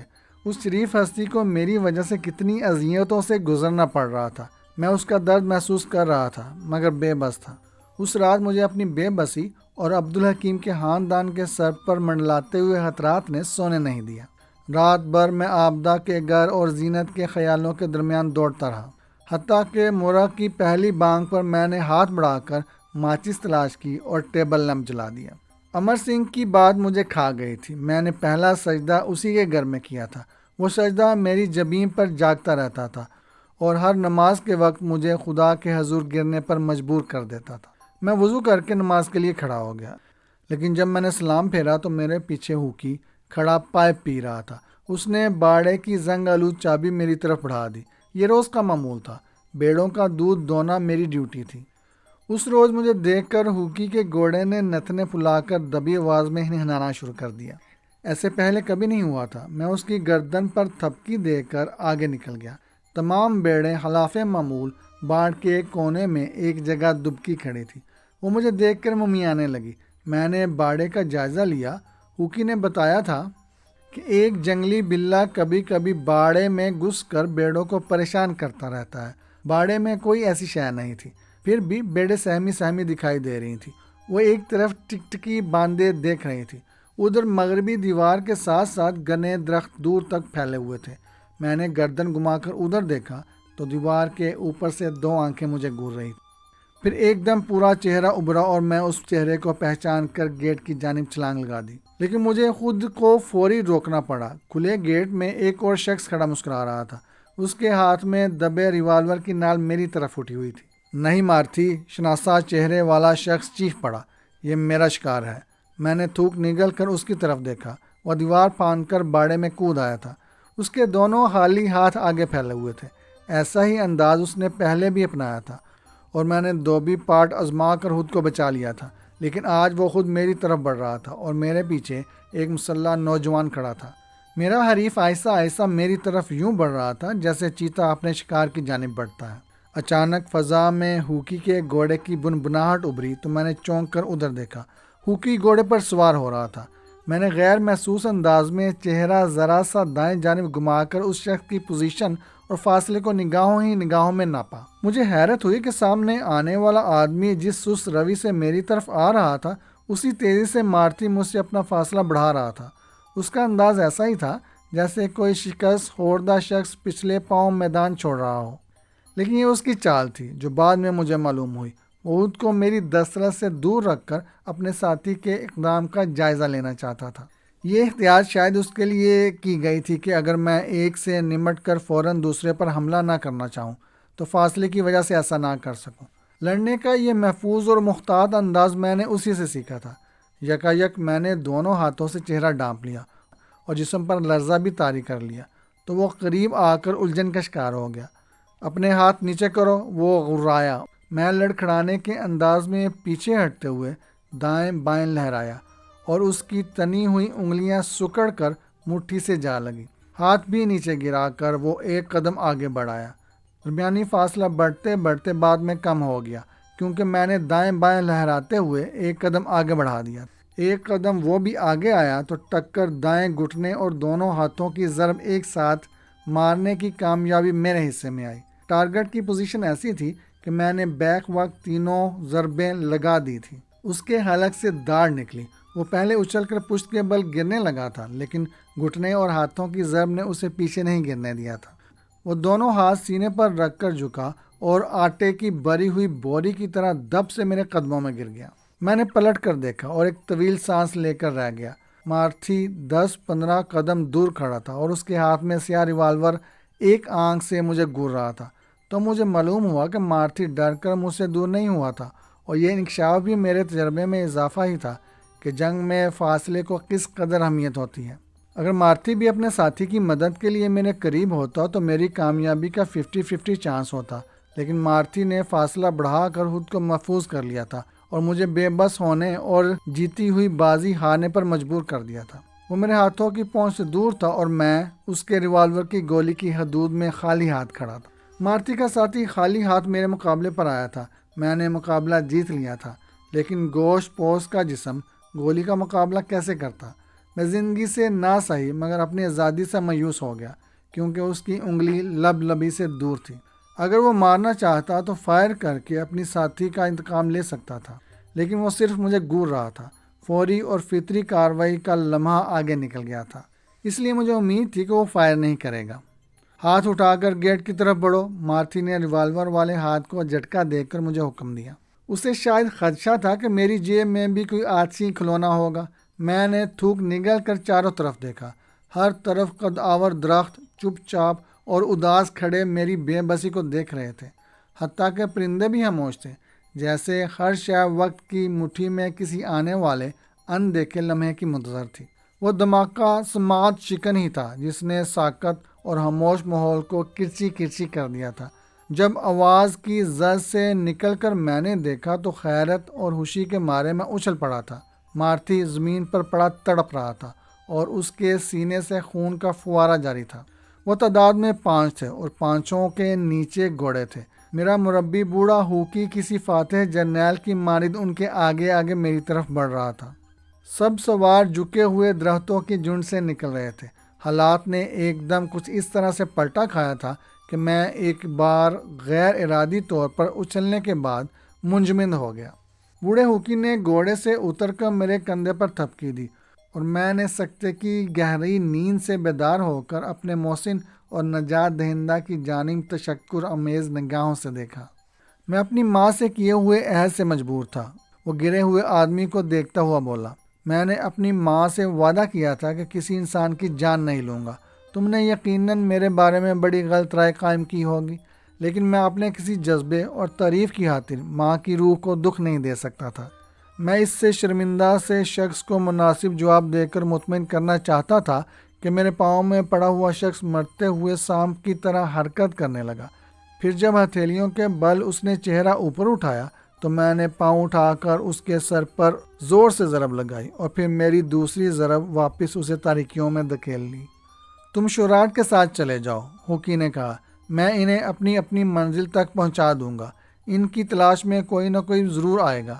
شوراٹ یقیناً کسی وقت پہلوان رہا ہوگا، اگر پہلوان نہیں تو اس نے اپنے جسم کو سنوارنے اور بنانے پر خاص توجہ دی ہوگی۔ اس کی عمر بلا شبہ 60 برس کے لگ بھگ تھی، مگر جسمانی لحاظ سے اسے ایک بوڑھا سانڈ کہا جا سکتا تھا۔ شاید عمر اور وزنی جسامت نے اسے اس قدر سست رو بنا دیا تھا۔ وہ بہت کم چلتا تھا، جب کبھی چلتا تھا تو کچھوے کی چال چلتا تھا۔ سنبھل کر نپے تلے قدم اتنی احتیاط سے زمین پر رکھتا تھا جیسے اسے خدشہ ہو کہ اس کے پاؤں کی وزنی دمک سے زمین دنس جائے گی۔ میں آج بھی اس کی قومیت اور مذہب کے معاملے میں کچھ نہیں جانتا۔ وہ اگر یورپ کے کسی شہر چلا جاتا تو لوگ اسے ایشیائی سمجھتے، اور اگر افریقہ کے کسی ملک میں ہوتا تو افریقی اسے ریڈ انڈین امریکن سمجھتے۔ اور یہاں بھی لوگوں کی اپنی اپنی رائے تھی۔ مذہب کے معاملے میں وہ بالکل بے رنگ تھا۔ میں نے کبھی اسے نماز پڑھتے یا چرچ جاتے نہیں دیکھا تھا۔ بدھ مذہب کا پیروکار اس لیے نہیں کہا جا سکتا تھا کہ وہ تشدد پر ایمان رکھتا تھا۔ شام کے وقت بندوق لے کر چراغ گاہ میں نکل جاتا اور ہر جاندار کا شکار کرتا تھا۔ اس نے مجھے فالتو اور پرانے جوتوں کی طرح ہٹ میں پھینک دیا تھا اور اس کے بعد بالکل ہی میرے وجود سے لا تعلق ہو گیا تھا۔ اگر اس پتھر کے ساتھ ایک خوبصورت جونک نہ لپٹی ہوتی تو میں اسے کسی برے انسان کی بھٹکتی ہوئی روح سمجھ کر وہاں سے فرار ہو جاتا۔ اس 22-23 سالہ بوڑھی اور خود فراموش لڑکی کا نام جوزی تھا۔ جوزی کا جسم جوانی کی تمام رعنائیوں سے لبریز تھا۔ وہ دنیا کی نہ صحیح کم از کم آج تک جتنی لڑکیاں میری نظر سے گزری تھی ان میں سب سے خوبصورت تھی۔ اس کے وجود کا انکشاف پہلی بار مترنم اور کپ کپاتی آواز سے ہوا۔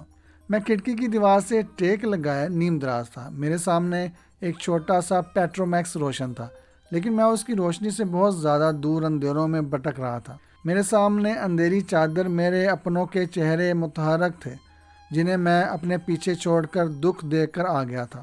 بوڑھا شوراٹ دوسری دیوار کے ساتھ کروٹ کے بل لیٹا زوردار خراٹے نشر کر رہا تھا کہ میری سماعت سے وہ آواز ٹکرائی۔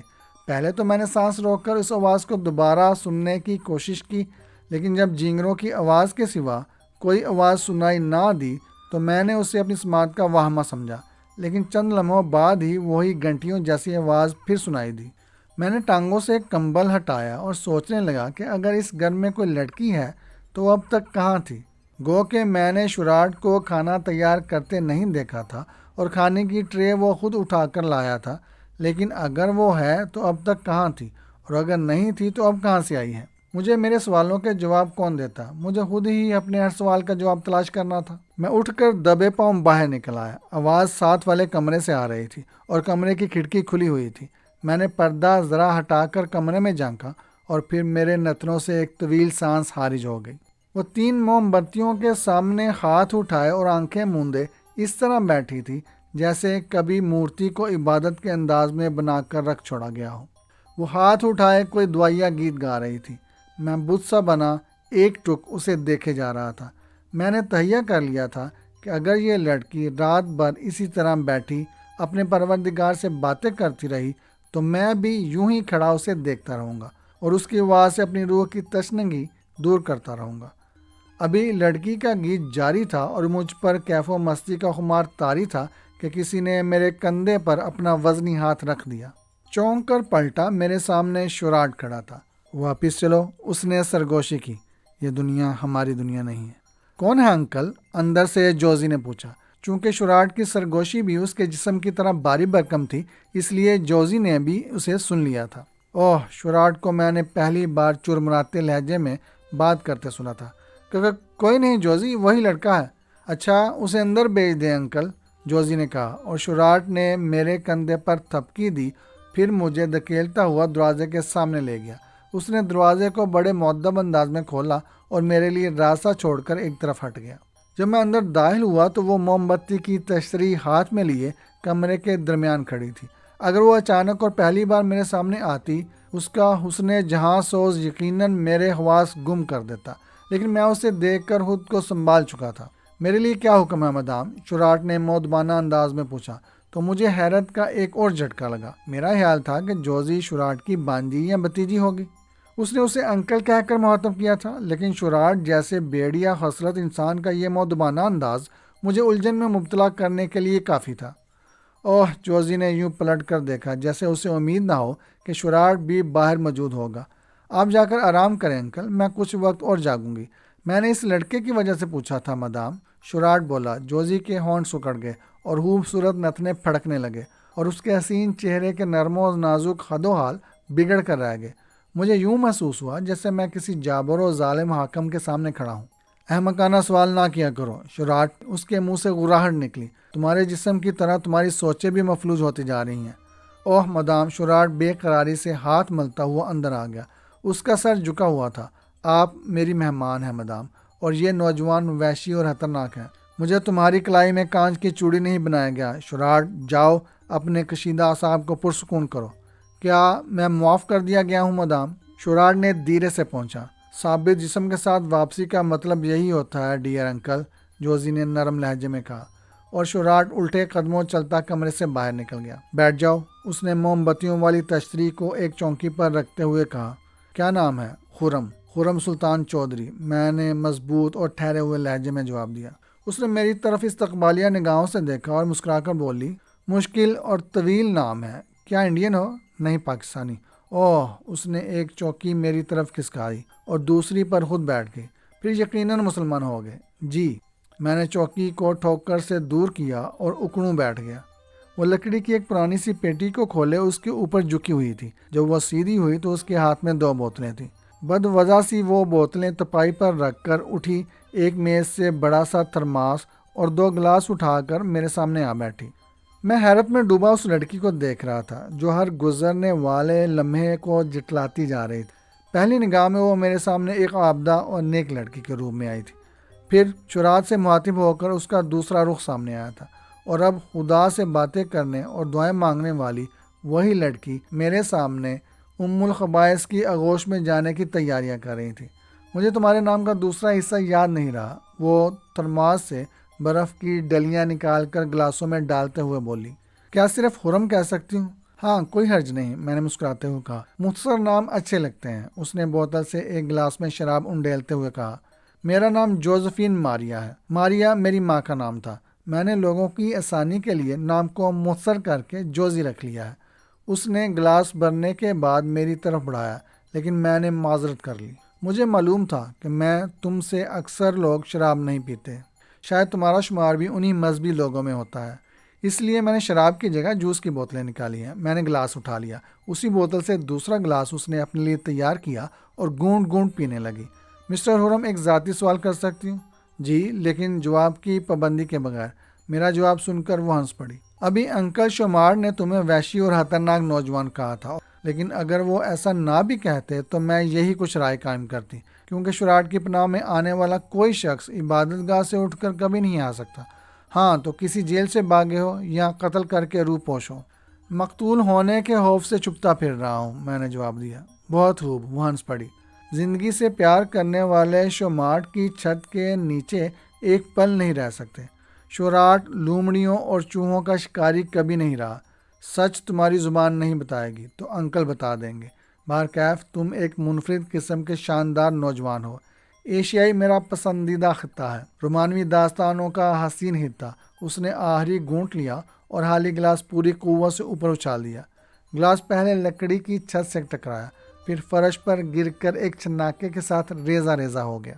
اب تم جا سکتے ہو، وہ خوابناک انداز میں بڑبڑائی۔ شکریہ مدام، میں نے اٹھ کر خود کو قدرے جھکایا۔ میرے دل میں اس کی پرسرار خوب رو لڑکی کے لیے ایک عقیدت سی پیدا ہو گئی تھی جسے میں کوئی معنی نہیں پہنا سکتا تھا۔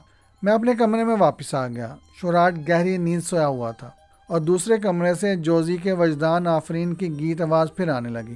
وہ دوبارہ ایک ایسی بوڑھی مذہبی عورت بن گئی تھی جو رات کی تنہائیوں میں گڑ گڑا کر اپنے رب سے اپنے گناہوں کی معافی مانگ رہی ہو۔ ماحول مکمل گہرے سکوت میں ڈوبا ہوا تھا۔ اگر خاموشی اس قدر گہری نہ ہوتی تو میں قدموں کی ہلکی ہلکی آہٹیں نہ سن پاتا۔ باہر برآمدے میں کوئی چل رہا تھا۔ کوئی میرے کمرے کے دروازے کے سامنے سے گزر کر جوزی کے کمرے کی طرف گیا تھا۔ میں دبے پاؤں اٹھ کر کھڑکی تک پہنچ گیا۔ سین کے وسط میں ایک پیٹرومیکس لیمپ روشن تھا، اس کی روشنی میں 3 سائے مثلث بنائے کھڑے تھے۔ پاؤں کی ممتاز چاپ پھر ادھر سے ادھر سنائی دے رہی تھی۔ میں کھڑکی کے شیشے سے جھانک رہا تھا۔ آنے والا جب میرے قریب گزرا تو میں نے اسے پہچاننے کی کوشش کی، مگر وہ چہرہ میرے لیے اجنبی تھا۔ وہ جو کوئی بھی تھا، اس کی پرسرار حرکات اور محتاط چال میں دوستی کا کوئی پہلو نہ تھا۔ سین میں کھڑے 3 آدمیوں کا رخ بھی ادھر ہی تھا، لیکن پیٹرومیکس کی دھندلی روشنی میں کوئی چہرہ واضح دکھائی نہ دے رہا تھا۔ میں ابھی نہ تو کوئی حتمی رائے قائم کر سکتا تھا اور نہ ہی کوئی قدم اٹھا سکتا تھا۔ اصولی طور پر مجھے شوراٹ کو صورتحال سے آگاہ کرنا چاہیے تھا۔ اگر وہ اس کے اپنے آدمی تھے تو بھی شوراٹ کا بیدار ہونا ضروری تھا، اور اگر ان کے ارادے کچھ اور تھے تب بھی شوراٹ ہی ان سے جواب طلب کرنے کا مجاز تھا۔ میں نے پلٹ کر شوراٹ کو دیکھا، وہ بے فکری کی گہری نیند میں ڈوبا ہوا تھا۔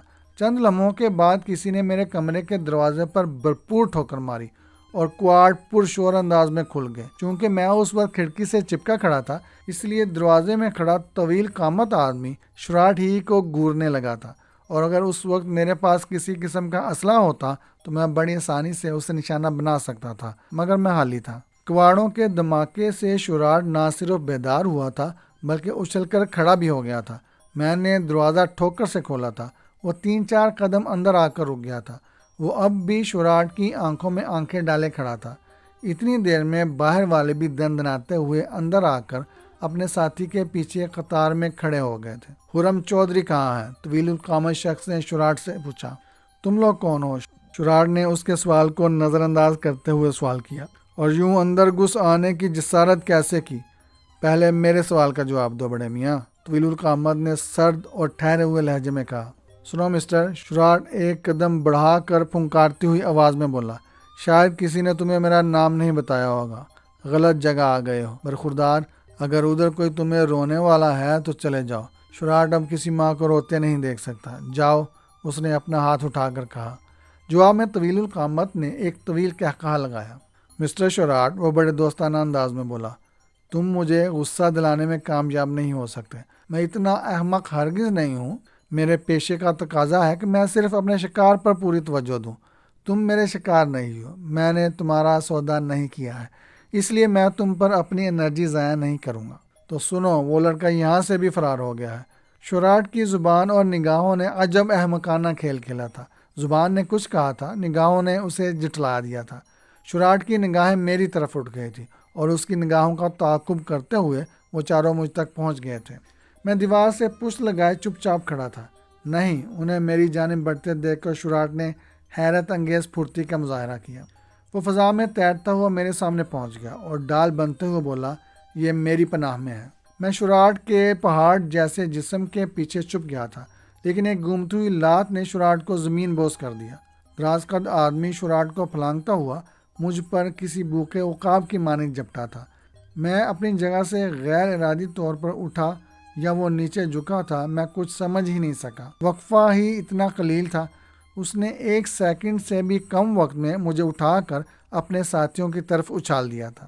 میں زمین پر اوندے منہ گرا اور ساتھ ہی کسی کی زوردار ٹھوکر میری پسلیوں پر پڑی۔ میں کسی کمزور اونٹ کی طرح بلبلاتا ہوا تڑپا تو کئی ٹھوکروں نے مجھے تواتر کے ساتھ بلبلانے پر مجبور کر دیا تھا۔ وہ تینوں فٹ بال کے کھلاڑیوں کی طرح ایک دوسرے سے فٹ بال چھین لینے کے انداز میں ٹھوکریں مار رہے تھے۔ ٹھہرو، میری ڈوبتی ابھرتی سماج سے ایک کڑکدار آواز ٹکرائی۔ یہ آواز جوزی کی تھی۔ اس کی کڑکتی ہوئی آواز نے چیختے چلاتے ماحول کو ایک دم ساکت و جامد کر دیا تھا۔ شراٹ مدام کی پھنکارتی ہوئی آواز ایک بار پھر سماج سے ٹکرائی۔ یہ کیا ہو رہا ہے؟ یہ لوگ خرم چودھری کو مجھ سے مانگ رہے ہیں مدام، شراٹ نے ہانپتے ہوئے کہا۔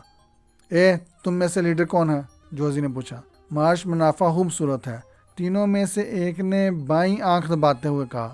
مدام، کوئی دوسرا نرم آواز میں بولا، ہم آپ کی خدمت میں بھی حاضری دیں گے، آپ چلیں، یہ کھیل آپ جیسی خاتون کی صحت کے لیے مناسب نہیں۔ باقی دونوں نے قہقہے لگا کر اپنے ساتھی کی حوصلہ افزائی کی۔ شراٹ مدام نے ان تینوں کے تضحیک آمیز انداز کو یکسر فراموش کر دیا تھا۔ کیا تم فارغ ہو؟ یس مدام، شراٹ نے مودبانہ انداز میں کہا۔ میں ان بچوں کے دانت دیکھنا چاہتی ہوں۔ مدام نے اس طرح کہا جیسے کوئی ماں واقعی اپنے بچوں کے دانت دیکھنا چاہتی ہو۔ باری باری میرے پاس بھیج دو، ورنہ ہم ہنگامہ مچائیں گے۔ اے نیلی شرٹ اور گدھے کے چہرے والے، تم دونوں ادھر میرے پاس آؤ، شراٹ نے کہا، اور تم ننھے میاں میرے ساتھ چلو، مدام نے اپنی قریبی شخص سے کہا۔ رک جاؤ مارش، نیلی شرٹ والا کود کر مدام اور مارش کے درمیان آ گیا۔ ٹلوم کے بعد میں سینئر ہوں، یہ منافع میں وصول کر کے تم میں بانٹ دوں گا۔ راستہ چھوڑو اوٹوف، مارش نے آگے بڑھ کر اوٹوف کے کندھے پر تھپکی دی۔ اس نے مجھے دعوت دی ہے، ہم سب ساتھی ہیں، ٹلوم نے ہمیں یکساں معاوضے پر ہائر کیا تھا۔ اوٹوف تنا کھڑا تھا، اس نے نہ صرف مارش کا ہاتھ جھٹک دیا تھا بلکہ دوسرے ہاتھ سے اسے پرے دھکیل دیا تھا۔ مارش نے اچھل کر فاصلہ درست کیا اور پھر اس کی دائیں ٹانگ ہوا میں دائرہ بناتی ہوئی اوٹوف کے چہرے سے چند انچ کے فاصلے سے گزر گئی۔ اوٹوف ذرا سا لڑکھڑایا اور پھر ہاتھ پھیلا کر مارش کی طرف بڑھا۔ دوسرے ہی لمحے مارش اپنے ایک ساتھی سے ٹکراتا ہوا کروٹ کے بل زمین پر گرا۔ تیسرا شخص جو خاموشی سے اپنے دونوں ساتھیوں کو لڑتے دیکھ رہا تھا، اس ٹکر سے لڑکھڑاتا ہوا شراٹ کے قریب جا گرا۔ بچے کو گود میں لے لو شراٹ، مدام نے چیخ کر حکم دیا۔ پھر جب وہ جھک کر سیدھی ہوئی تو تورات کے سناٹے کو اوٹوف کی دل دہلا دینے والی چیخ نے تہو بالا کر دیا۔ مدام جب مڑی تو اس کی انگلیوں سے خون ٹپک رہا تھا اور اوٹوف دونوں ہاتھوں سے چہرہ چھپائے ماہی بے آب کی طرح تڑپ رہا تھا۔ مدام نے اوٹوف کی دونوں آنکھوں کو انگلیوں سے چھید کر بے نور کر دیا تھا۔ ادھر شراٹ نے اوٹوف کے تیسرے ساتھی کے بال مٹھی میں جکڑ رکھے تھے اور کھڑی ہتھیلی کی کلہاڑی اس کی گردن پر مار رہا تھا۔ پھر جب شراٹ نے دھکا دے کر اسے گرایا تو وہ ریت کی بوری ثابت ہوا۔ شراٹ نے ہاتھ جھاڑ کر اپنا سر مدام کے سامنے جھکا لیا۔ کیا نشان بالکل مٹانا ہے مدام؟ مدام کوئی جواب دینا ہی چاہتی تھی کہ مارش نے اٹھ کر بھینسے کی طرح اس کے پیٹ میں ٹکر ماری۔ مدام کو کراہ کر گرتے دیکھ کر میں غیر ارادی طور پر اپنی جگہ سے جھک کر اٹھا، لیکن جسم کے ہر جوڑ نے میرا ساتھ دینے سے انکار کر دیا۔ درد کی ان گنت ٹیسوں نے میری چیخیں نکال دی تھی۔ نہیں شراٹ، شراٹ کو بڑھتے دیکھ کر مدام چیخی، پیچھے ہی رہو، بچے کو کھیلنے دو، مجھے ایسے جیدار اور پھرتیلے بچے بہت پسند ہیں۔ مدام، مارش گرایا، میں اب بھی تمہیں معاف کرنے کا حوصلہ رکھتا ہوں۔ تم جیسے خوبصورت کھلونے کو مجھ جیسا کوئی بچہ توڑنا پسند نہیں کرتا۔ کھیل کے دوسرے انداز بھی ہوتے ہیں۔ ہاں، انداز اور بھی ہوتے ہیں، مدام اٹھ کر اس کی آنکھوں میں دیکھتے ہوئے بولی، مگر مجھے سہلانے اور تھپکیاں دینے والے انداز سے ہمیشہ نفرت رہی ہے۔ اس نے ایک دم اپنا دایاں بازو دائیں سے بائیں کوس کی شکل میں گھمایا۔ مارش کی توجہ مدام کے ہاتھ کی جانب مبذول ہو گئی۔ مدام کے ہاتھ کا چکر ابھی ادھورا ہی تھا کہ اس کا جسم دھماکے سے فرش کے ساتھ ٹکرایا اور پھر صرف مارش کی چیخیں ہی شمار کر سکا۔ بس بس، مارش نے گھٹنے ٹیک کر دونوں ہاتھ اٹھاتے ہوئے کہا، میں اپنی شکست تسلیم کر چکا ہوں مدام۔ عظیم لڑکی، اپنے ہاتھ روک لو۔ مدام کا تنا ہوا جسم ایک دم ڈھیلا ہو گیا۔ پھر اس نے اپنے سفید لبادے کی آستین سے چہرہ صاف کرتے ہوئے کہا، شراٹ، ان سب کی تلاشی لو۔ یس مدام، شراٹ نے سینے پر ہاتھ رکھتے ہوئے کہا اور گرے ہوئے آدمیوں کی تلاشی میں مصروف ہو گیا۔ خرم، مدام جوزی نے مجھ پر جھکتے ہوئے کہا، مجھے افسوس ہے کہ میری آنکھ لگ گئی تھی، لیکن ساتھ ہی مجھے یہ دکھ بھی ہے کہ تم جب لڑ رہے تھے تو میں یہاں نہیں تھی۔ میں تمہیں لڑتا دیکھنے کی خواہش مند تھی۔ ہاں، کچھ زیادہ ٹوٹ پھوٹ تو نہیں ہوئی؟ میں لڑ نہیں سکا مدام، میں نے شرمندگی سے کہا، بس انہوں نے آتے ہی مجھے چھاپ لیا تھا۔ اوہ، وہ اٹھ کھڑی ہوئی، کوئی بات نہیں، لڑائی اور محبت میں انسان جو نہیں چاہتا ہو جاتا ہے۔ مدام شراٹ بولا، صرف اس کے لیڈر کے پاس ایک ریوالور ہے، اس سے پوچھو۔ مدام نے مارش کی طرف اشارہ کیا۔ ان کی نکیل کس کے ہاتھ میں ہے؟ نہیں، میں کچھ نہیں جانتا۔ مارش نے شراٹ کے پہلو میں پڑنے والی ٹھوکر سے بلبلاتے ہوئے کہا، ٹالوم نے ہمیں $100 فی آدمی کے حساب سے ماسٹر راکی سے خریدا تھا۔ کون راکی؟ وہی لنگڑا تو نہیں؟ ہاں وہی، مارش نے اپنی گردن سہلاتے ہوئے کہا۔ اس لمبے سور کا تعلق کس سے ہے؟ مدام جوزی نے سوال کیا۔ مارش نے ابھی جواب نہ دیا تھا کہ طویل القامت شخص کے بے سو حرکت جسم میں خفیف سی حرکت ہوئی۔ مدام اسے بغور دیکھتی ہوئی اس کی طرف بڑھی۔ اوہ، یہ تو لوویل ایڈگر ہے۔ مدام کی آواز میں حیرت کی جھنجھلاہٹ تھی۔ وہ گھٹنوں کے بل جھکی اور اس کے گالوں پر ہلکی ہلکی تھپکیاں مارنے لگی۔ پھر وہ گردن گھما کر مارش سے مخاطب ہوئی، ادھر آؤ مارش، اسے دیکھو، کیا اس نے اپنا نام ٹالوم ہی بتایا تھا؟ ماسٹر راکی نے اسے ٹالوم کہہ کر پکارا تھا، مارش بولا۔ میرے لیے یہ بالکل اجنبی ہے۔ مدام جوزی نے چہرہ اٹھا کر باری باری میری اور شراٹ کی طرف دیکھا، پھر اٹھتے ہوئے بالکل بدلی ہوئی آواز میں بولی، اس کا لہجہ کسی مغرور اور مختار حکمران جیسا تھا، شراٹ، اسے میرے کمرے میں منتقل کرو اور حرم کو چیک کر کے رپورٹ دو۔ اگر کچھ ٹوٹ پھوٹ نہ ہوئی ہو تو خود ہی مرہم پٹی کر دینا۔ شراٹ نے حسب سابق سر کو ہم دے کر مدام جوزی کا حکم سنا اور پھر جھک کر ٹالوم یا لوویل ایڈگر کو یوں بچے کی طرح باہوں میں بھر لیا۔ مدام جوزی بھی اس کے ساتھ ہی کمرے سے نکل گئی۔ مجھے یقین تھا کہ ایڈگر کی آمد کا تعلق صبح کے خونی واقعے سے تھا۔ بوڑھے ہوکی نے زخمی شخص کو چھوڑ دیا ہوگا، وہ کسی کو قتل نہیں کر سکتا تھا، اس نے اپنی ماں سے وعدہ کر رکھا تھا۔ مردہ ماں کا زندہ بیٹا بیڑیوں کے درمیان قول کی پاسداری کر رہا تھا۔ مسٹر مارش، کیا تم لوگ سیدھے یہاں آئے تھے؟ میں نے اپنے یقین کو مزید مستحکم کرنے کی خاطر پوچھا۔ نہیں، ٹالوم ادھر آنے سے پہلے ساتھ والے فارم میں گیا تھا۔ اس بوڑھے نے اپنی کئی ہڈیاں نکارہ کرانے کے بعد زبان کھولی تھی، مارش نے بتایا۔ اوہ، میرے منہ سے سسکی سی نکل گئی۔ مجھے اس سے شرم سی آنے لگی۔ میری وجہ سے کتنے لوگ عطاب کا شکار ہوئے تھے۔ امر سنگھ، عبدالحکیم، بوڑھا ہوکی، شراٹ اور پرسرا لڑکی جوزی، ان سب کو محض میری وجہ سے خون کا ذائقہ چکھنا پڑا تھا۔ میں خود کو جنگل کی آگ سمجھنے لگا تھا جو میرے اپنے گھر سے یہاں تک پھیلتی ہی جا رہی تھی۔ جو بھی اس آگ کو بجھانے کی کوشش کرتا وہ بھی اس کے شعلوں میں گر جاتا اور یوں اس آگ کا دائرہ اور بھی وسیع ہو جاتا۔ یہ کہانی ابھی جاری ہے۔ کہانی پسند آئی تو لائک ضرور کیجیے گا، ہمارے چینل کو سبسکرائب کر دیں۔ شکریہ۔